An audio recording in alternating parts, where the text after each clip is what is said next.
Please give a big GMA welcome to Dr. Jim Johnson.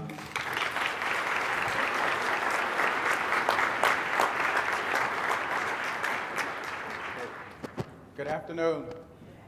Delighted to be with you today. I know it's always dangerous to be your speaker after lunch, so what I usually tell my audience when I find myself in this situation, particularly after such a scrumptious lunch, that I whisper to my audience the same thing that the famed Hollywood actress Elizabeth Taylor said to each one of her 8 husbands when they were standing at the altar about to be married.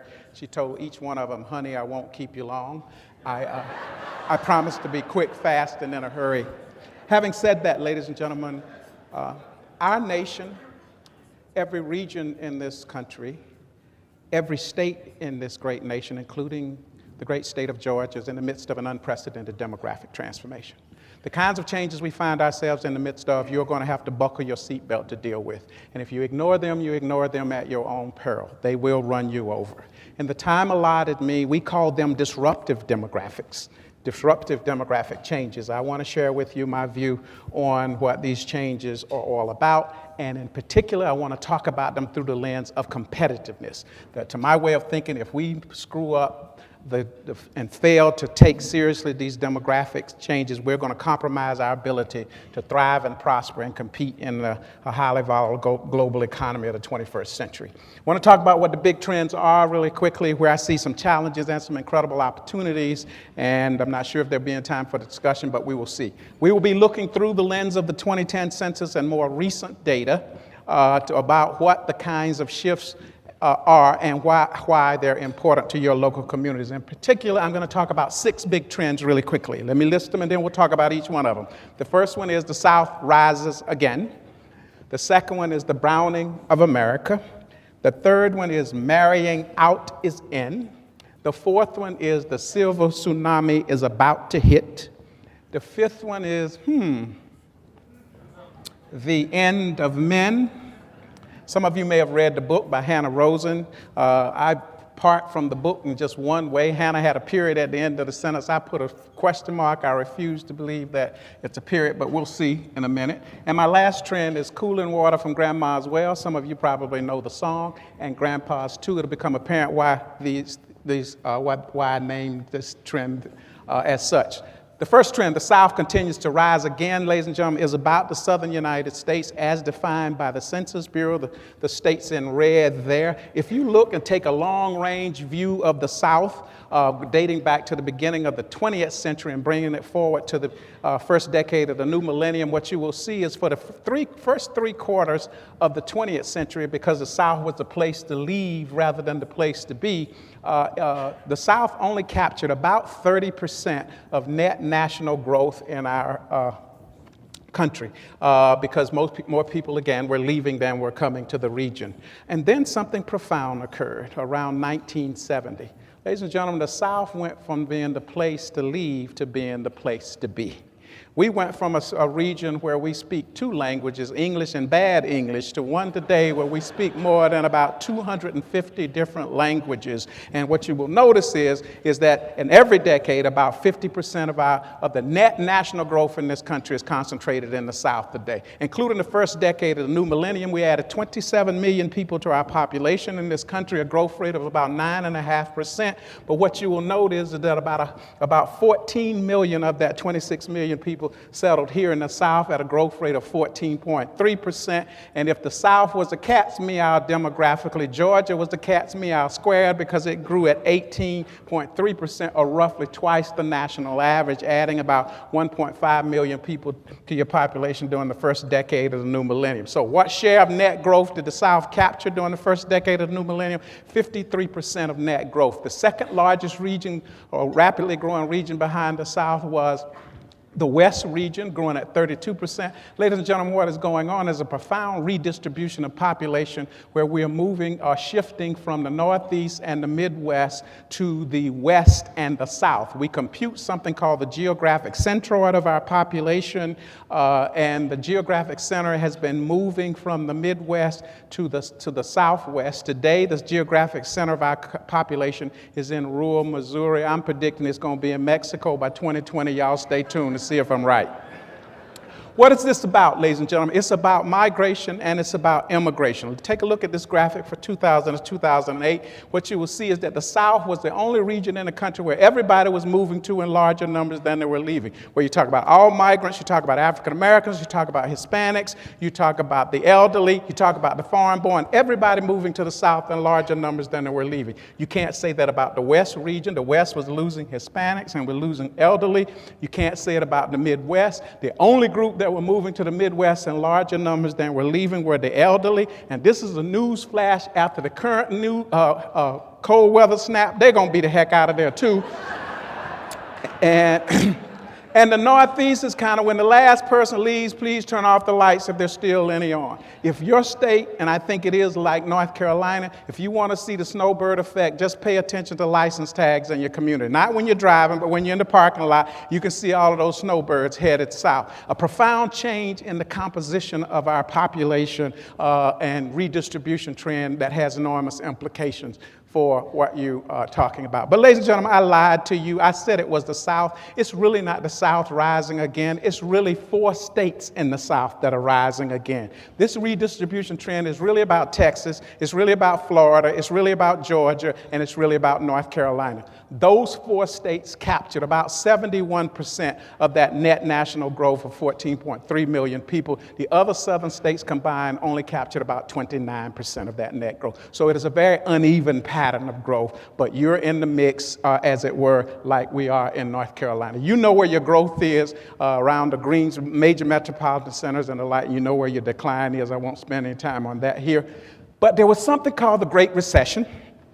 And the question then was, well, what impact did the Great Recession have on mobility behavior? The answer is a tremendous slowdown. Look at the left-hand quadrant of this graphic. What you will see, net gain in the region of about 655,000 people between 2004 and 2007. A tremendous slowdown in the rate of movement between 2007 to 2010, including about 397,000 people moving to the region. But look at Florida. Florida has always been a net magnet, but even during the Great Recession, Florida flipped from being a magnet of in-migration to one of out-migration. Why? Lots of those people who moved to Florida before the recession with nice retirement portfolios, what happened to those retirement portfolios? They went further south. I'm going to show you in a minute that they are back into the labor market. They're called the newly unretireds today. And then there are a whole cadre of people who moved to Florida, and as they age to the point where they need caregiving experience, their caregivers are saying, we're not coming there, you're going to have to come to where we are. It's a temporary phenomenon, I think, but what you need to understand is that mobility behavior is incredibly tied to the economic or business cycle here. What has happened since, so if you look at 2010 to 2013 and say, what has happened to our population? Well, we added about 6.8 million people to our population nationally at the growth rate of 2.2%. Again, the same trend. Although we've had this slowdown in mobility, it didn't change the trajectory of the regional shifts. Of that 6.8 million people, 3.5 million of them settled in the South at a growth rate of 3.1%. Georgia still growing, gained about another 279,000 people, a growth rate of 2.9%. So we're still in the mix. We've slowed down, but it hadn't changed the trajectory of where people are going. 52% of net growth, again, concentrated in the South, 2010 to 2013. Same pattern, same redistribution trend, just a slowdown in the rate of growth. Georgia, again, about 7.9% of that total net growth here concentrated in Georgia. In addition to this time to Florida, Texas, North Carolina, and Georgia, you add Virginia, and then you got 3/4 of net national growth concentrated in those states. All the rest of the South is kind of lagging behind. Now, so you all got 89 counties that lost population between 2010 and 2013. That's going to loom large for you in a minute. I'll come back to that a little bit later on. Undergirding this redistribution trend is a profound change in the racial and ethnic complexion of our population in this country, something we call the browning of America. It's rooted in our immigration history. If you look at this graphic, what you will see is for much of the 20th century, we kept immigration to America very low until around the mid-1960s, and then you see a huge takeoff. Well, prior to 1965, ladies and gentlemen, we had an immigration policy in this country that said if we were going to allow a foreign-born to come to America, it was important that they not upset the existing racial and ethnic balance of our country. So we had an express preference for people who were phenotypically similar to Anglo-Saxons. People who would come to America, anglicize their names, learn to speak English, and this thing called a melting pot was supposed to work. In other words, we operated on a quota system that was discriminatory against people from certain regions of the world. Go back to the 1880s, we had something called a Chinese exclusion law. Shouldn't be allowed to come to America, quote unquote, difficult to assimilate into mainstream society. Fast forward to the first decade of the 20th century, we identified something called the Asiatic Barrier region that included Japan. Shouldn't be allowed to come to America because it would be, quote unquote, difficult to assimilate into mainstream society. All of that changed in 1965 with a profound amendment to our immigration law called the Cellar Act of that year that eliminated those geographic provisions based on geographic origin and opened up the doors of our country to people who heretofore had not been allowed to come. If you look back at this graphic, if they flip back to it here, what you'll see is increasing numbers of people after 1965 and changing destinations. So if you look at who are our immigrants today and our foreign-born, what you will see is that about 46%, 47% of them are Hispanic, and about 28% or 25% of them are Asian. When I talk about the browning of America, I'm talking about shifts in phenotype and the like. Yes, they can go through the assimilation process, but you will always know that they're different. Why? Because they're people of color and they're radically different. So what's undergirding this browning of America is this fundamental shift in origins, radical increases in the number of people that we've allowed to come to America. What has been the impact on our racial and ethnic composition of our population? Look at population change between 2000 and 2010. 26, 27 million people added to our population. Note that the Hispanic population grew by about 43%. About 15.2 million people added to our population. You can divide the rest of the population, they're called non-Hispanics, that grew by about 4.9%. And non-Hispanics, anybody self-identified as non-Hispanic, then are by racial category, they're either white, black, Asian, American, Indian, Native Hawaiian, two or more race. What you will see is that the non-Hispanic white population grew by about 1.2%. during the first decade of the new millennium. Of that 27 million people, only about 2.3 million of them were white. Everybody else is a person of color. When I talk about the browning of America, I'm talking about where the sources of growth is coming from in the future, and it will be among most of those groups. So if you look at this nation as a whole, 92% of net growth were people of color, about 56% of it was Hispanic. That's what I'm talking about, the browning of America. You look in Georgia, of that 1.5 million people added to your population, 81% of them were people of color, about 28% of them were Hispanic, a profound kind of change in the complexion of your society in the years ahead. Undergirding this browning of America is this concept called marrying out is in. As you know, until the mid-1960s, it was even illegal for blacks and whites to marry in this country. That all changed, but this is not about blacks and whites marrying. This is about a very profound change in our marriage patterns, where the out-marriage rate means you marry somebody of a different racial or ethnic group among newly married couples doubled from about 7% of all marriages to about 15% between 1980 and 2008. Among currently married people, you see the numbers went from about 3.2 to about 8% of all marriages. But who is doing all this hooking up in strange ways? About 41% of those marriages are Hispanics and whites marrying, about 15% of them are Asians and whites marrying, and about 16% of the cases, both marriage partners are non-white, Asians and blacks, blacks and Hispanics and the like. Then there's this group called Other. I don't know who the heck they are, but they're hooking up. And so the real key to this piece of the puzzle is the second most rapidly growing population behind Hispanics were the two or more race category. What does this mean? It means that the kids that walk in the doors of your schools and other institutions won't fit in the nice and neat little crucibles that you're accustomed to putting them in, and they won't allow you to put them in those crucibles in the years ahead. So we're talking about a profound change further change in the complexion of our society, consistent with this browning of America because of this aging thing. This is all important, ladies and gentlemen, because you have to understand that migration and immigration are age-selective processes. What does that mean? It means far more young people migrate and immigrate than old folk. There's another piece to that story. Don't repeat this, you might lose your job. Young people are more likely to have children than old folk. When you put those two things together, you don't then understand where your growth's going to come from. Look at it. Median age of the U.S. population, about 37, half of us older than that, half of us younger than that. Somebody tell me what the median age of a Hispanic in the U.S. is. 27.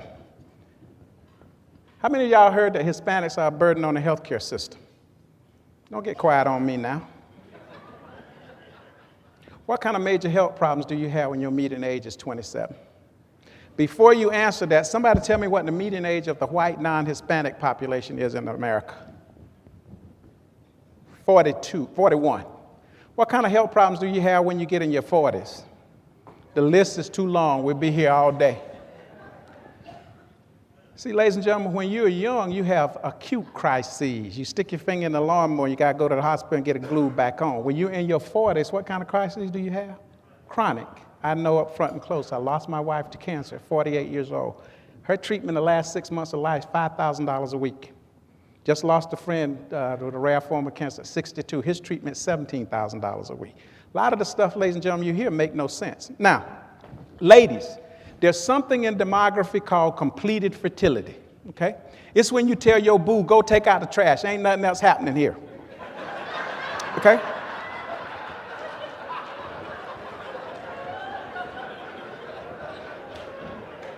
Completed fertility for women occurs between the ages of 40 and 44, okay?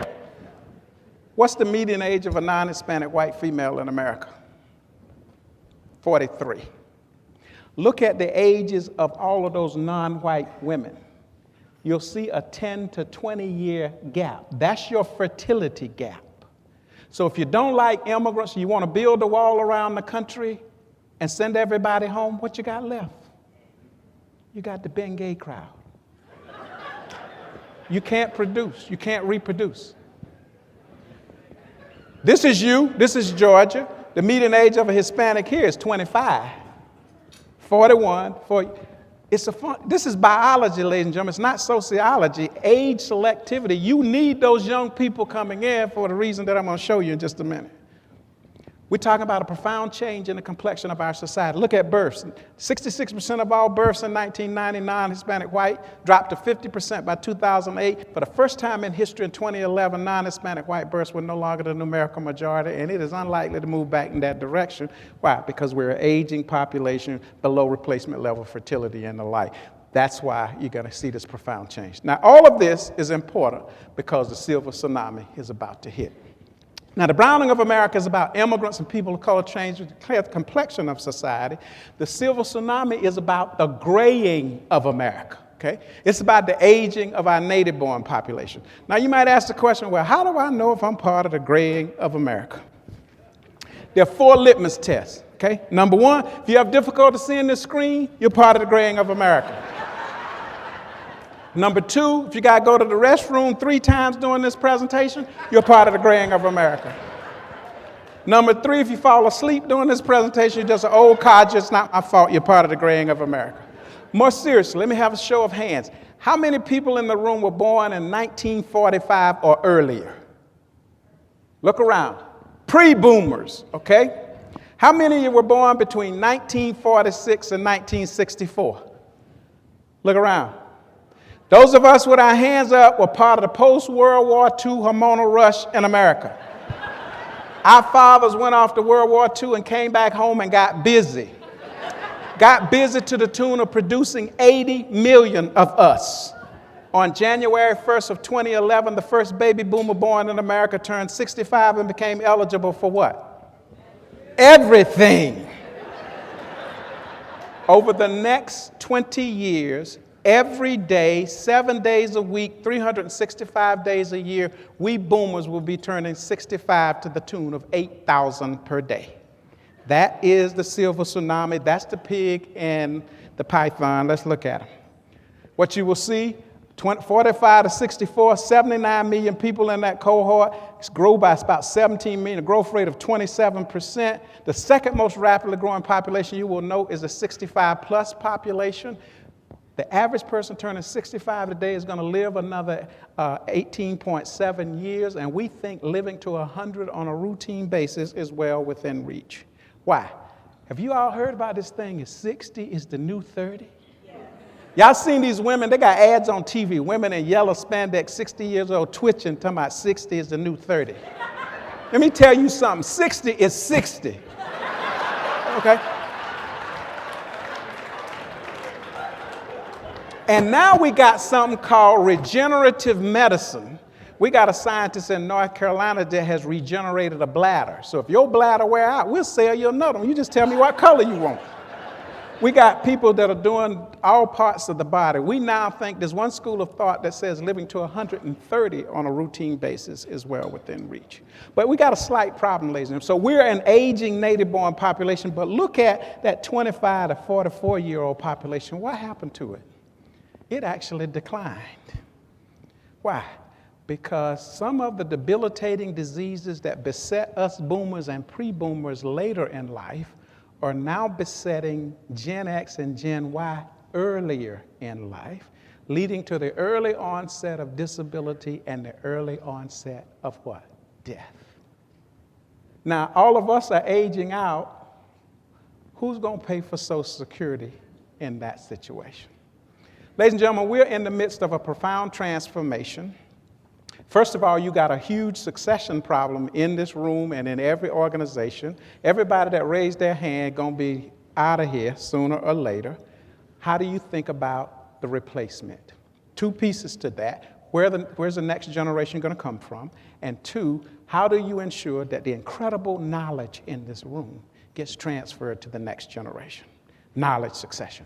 Big thing for all of our organizations. We got to build far more agile and flexible organizations in the future, ladies and gentlemen, because child care won't be the issue for most of us. It will be elder care. And elder care is radically different from child care. Child care is pretty routinized. You drop your crumb snatcher off at the daycare center in the morning. You go pick them up at 5 o'clock in the afternoon. You might have to go at lunchtime if they do something they ain't got no business, but in normal sense, it's pretty predictable. But elder care is 24/7. You will have to squeeze work in if you have an elder loved one with what? Dementia or Alzheimer's. We're talking about building far more agile and flexible organizations because in the future, our situation will be radically different. Right now, work organizes our lives. If you think everything centers around work, in the future, life will organize work. That means building far more agile and flexible organizations to accommodate life. Because that huge wave of people, somebody's got to take care of them, and it's going to be us. I had, until last year, 8 family members between the ages of 84 and 97 that my siblings and I were responsible for taking care of. Some days I was scared to pick up the phone because they lied through their teeth. They're proud people. They won't tell you the truth. You got to go look them in the teeth, down their throat, everything to make sure that they're cared for. That's how often we're aging. You can look at that on your own. Look at Georgia. Y'all got serious problems. 45 to 64-year-old population grow by 41%. Your 65-plus population grew by 31%. Look at the growth behind it. Y'all got to be doing like Tom Bodett at Motel 6. Y'all got to be standing on the freeway and say, y'all come, we're going to leave the light on for you. 48% of your growth in the boomer population, 17% of it, over half of your growth is in the aging populations that are doing what? Aging out. So what does that mean? It means you got a slight dependency problem. If you're in a dark brown county on this map, you have 4 more dependents than you do people who work every day. If you got more dependents than workers, you can't sustain yourself because you can't what? Pay your bills. I didn't do the whole state, but here are some of your counties. Your dependency rate for Georgia is 65 dependents for every 100 workers. Now notice that just the denominator is just the number of people who are working age. It doesn't say that they work. Okay? But those are some counties. You got about, 2, 4, 6, 7 counties where the dependency rate exceeds 100. You're only strong as your weakest link, folks. Cooling water from grandma's well and grandpa's too is about the most rapidly growing household type of the first decade of the new millennium. Grandparents raising grandchildren, okay? If you look at it, all households with children grew by about 3.8% during the first decade. No grandparent present, just husband, wife, and kids grew by 1.4%. Both grandparents responsible for child rearing grew by 42%. Grandma only 9.3%, and grandfather only raising grandchildren grew by 29%. Now, some of you are probably thinking about your grandmother and my grandmother. My grandmother was 97 when she passed away, which means she had an AARP card when she was when I was born. About half of these grandparents are between the ages of 30 and 50. What does that mean? Don't look all cross-eyed at one of your workers when they walk up to you and say, I need time off this afternoon to go to school to take care of my what? Grandchild.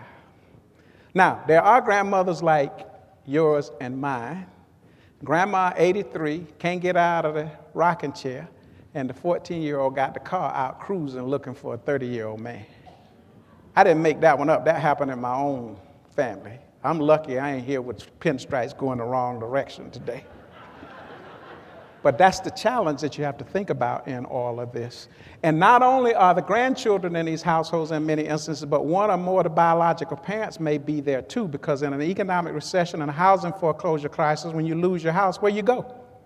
You go home.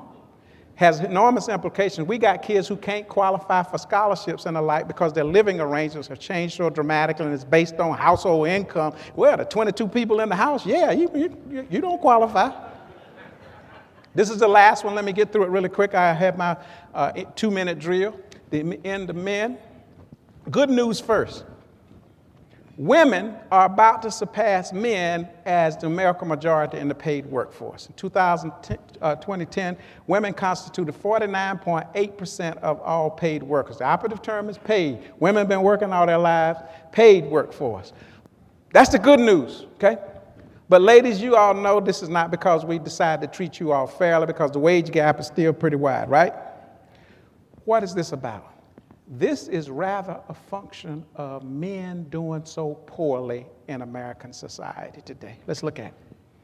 If you look at the Great Recession, 80% of the job loss was among men. Why? Because men were in those sectors that were vulnerable to the cyclical downturn. Some economists call it a man session. But it goes deeper than that. Here, 3 times as many men of working age do not work at all today compared to 1969. Why don't they work?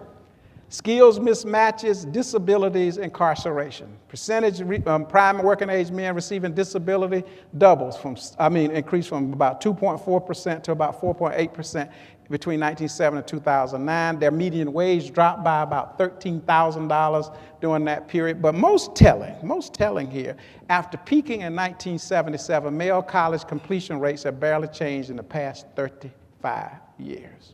The sex ratio in higher education has been 60% female, 40% male for a decade. Where are the men? Where are the boys? So ladies, the good news is y'all doing well. The bad news is if you ain't hitched, forget about it. There ain't enough eligible, marriageable males to go around. This has enormous implications for children. We granted 572,000 more degrees to women than we did men in 2010. Where are the men? You can't talk about having stable families. You can't talk about having stable communities where you have that large number of So you look at some of your colleges, if they're like North Carolina, and I think they are, 70-30.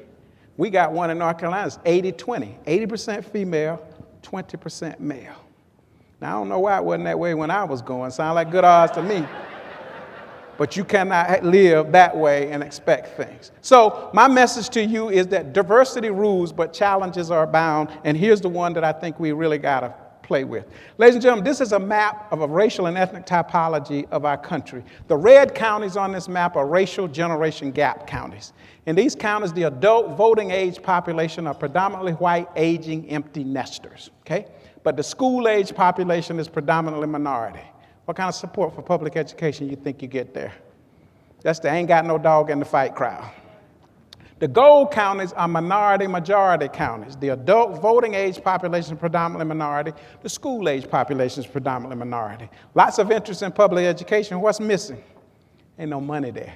They're low-wealth counties. The white space on this map are majority counties. The adult voting age population is predominantly white, school age population is predominantly white. In those predominantly white counties, about a third of the school age population are people of color.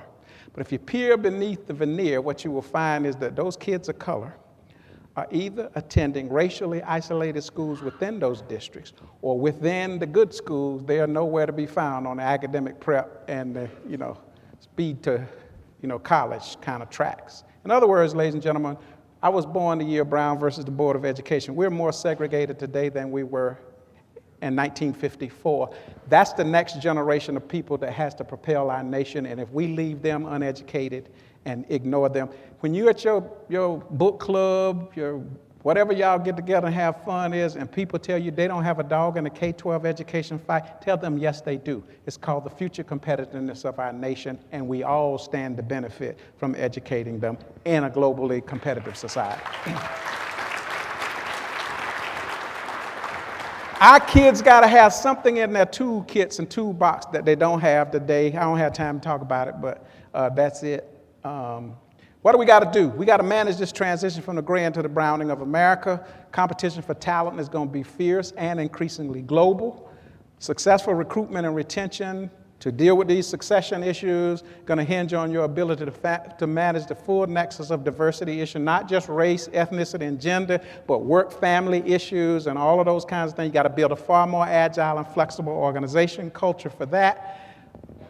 Moving forward, I think higher education got to become far more actively engaged in K-12 education to make sure that the kid that walks in the door of higher education is ready to take advantage. We got to improve male educational outcomes, not just as a social or moral goal, but as a competitiveness issue for us. We got to embrace immigrants, ladies and gentlemen. We're an aging population. We're aging out of fertility years. The only way you grow now is to import talent.